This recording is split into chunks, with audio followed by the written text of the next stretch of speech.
Vice President Kamala Harris is getting blasted for a surprise visit to Nashville to meet with the expelled Democratic lawmakers at the center of a gun control protest, but not the victims of the mass shooting that sparked the demonstration.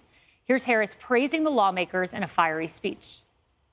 And so I want to start by recognizing the Tennessee Three.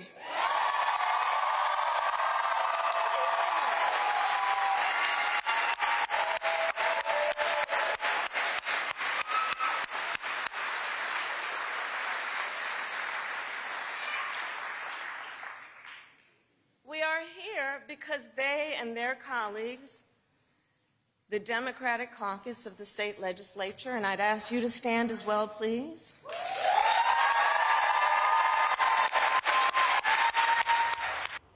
Harris spoke of the courage of these lawmakers, but not the courage of 9-year-old Evelyn Dickhouse, who led her classmates to safety. You'll remember that sweet little girl pulled the fire alarm in an act of remarkable bravery.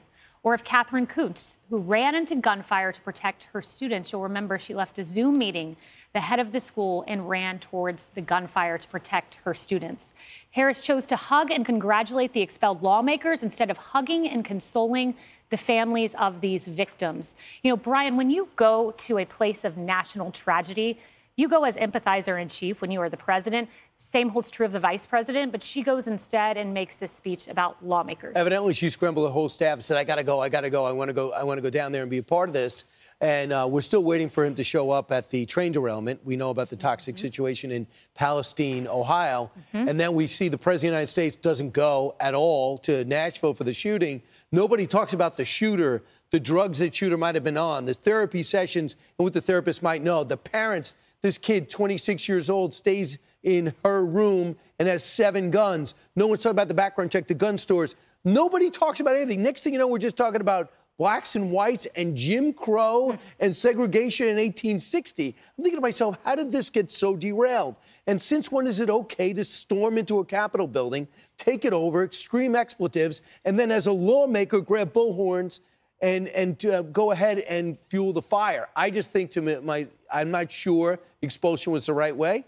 Never been in a state house that was raided before, but they did have a vote. And this woman that sits there and says, it must be because I'm white is the reason I wasn't tossed out. You know why you weren't tossed out. You weren't tossed out because you didn't use a bullhorn, you hung in the back, and you pled not to be tossed out. We should get some of those clips. Right, and she was only kept on board by 1 vote. Cheryl, let's listen to the vice president. She uses the word courage, but not in the context one would think. Let's listen.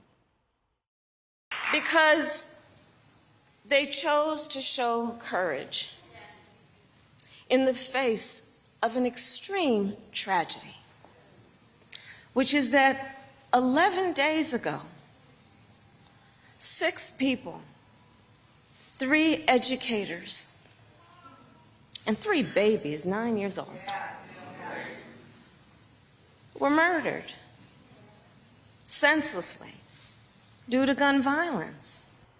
The lawmakers were not the courageous ones. Those children were. Yeah, well, and the 2 police officers that ran there, those officers that, that was courage. Courage is a border officer that is dealing with tens of thousands of migrants crossing the southern border. By the way, she's the border czar, and she was right on that plane to Tennessee, but she doesn't think that she's got the time to go down to the border, which is actually part of her job.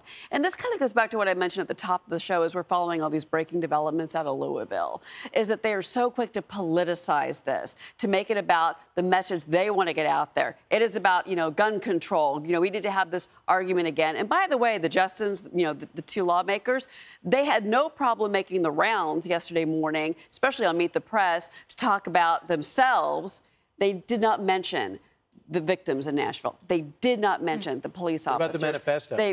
They made it about themselves. This was their moment in the spotlight, and they took it. These words matter when you use the word courage. It also matters when you use the word fight, Lisa. Let's listen to how the press secretary used that word on Friday.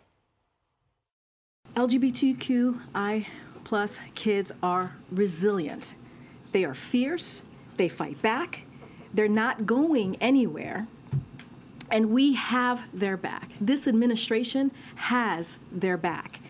We are so proud of the kids across this country who have organized protests and school walkouts to tell the politicians in their states to stop this legislative bullying. They fight back. This is after a trans shooter killed 6 Christians, and the White House still has not said the word Christian. Well, and Joe Biden, our president, issued a day of trans visibility just days after a transgender terrorist killed 6 people who Kamala Harris didn't go to Nashville to visit, but she did for these 2 expelled members who compared themselves to Jesus. And, you know, the reality is to what, you know, Brian Kilmeade said, you know, look, you've got these lawmakers that stormed the Capitol, right? But then that's not worthy of being expelled, according to the media and the left. It's actually thwarting democracy to expel people who engage in that behavior. But you can go back to January 6th, and they tried tying Josh Hawley, Senator Hawley, to that simply for objecting to counting the Electoral College votes, something that Democrats have done 3 times, I think, in the past 20 years. Or they also tried tying a Republican member of Congress who gave a Capitol tour to people the day before, saying somehow he played a role in this, but not the people who literally were with these individuals storming in Capitol. So I'm tired of the double standards. It's time for Republicans to meet power with power. Don't turn the other cheek and recognize we're going to get attacked no matter what, so you might as well get the job done. Yep, Emily. Yeah, I mean, so here we have a president that invited the lawmakers, those lawmakers, to the White House, but not the cops, not the responding officers that are rightly being hailed as heroes across the nation. And we have then, you know, Fox reached out to the White House for a comment on the vice president. Will she be meeting with the Covenant community? Will she be meeting with the survivors? Is she, you know, what's like on her schedule? Anything like that? The White House official said the White House has been in contact with the Covenant community, including in advance of the vice president's visit. To your point, Kaylee, words matter. Showing up matters. And for a vice president that emphasizes that so much all the time, representation matters. Me showing up matters. Scramble the jets, guys. There's a PR opportunity down in Tennessee. You know what the PR opportunity would be? Is if every day you looked every American in the eyes and said, I know I'm your vice president, and I may disagree with you on your policy. I may not be able to have that same enthusiasm for a specific faith or not, but I see you, I hear you, and I support you. How much would it take for her to write one sentence? We acknowledge, we support the Christian victims of the Covenant shooting.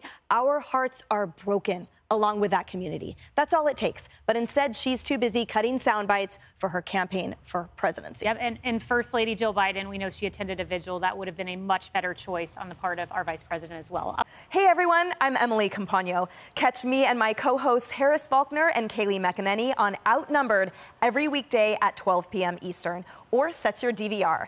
Also, don't forget to subscribe to the Fox News YouTube page for daily highlights.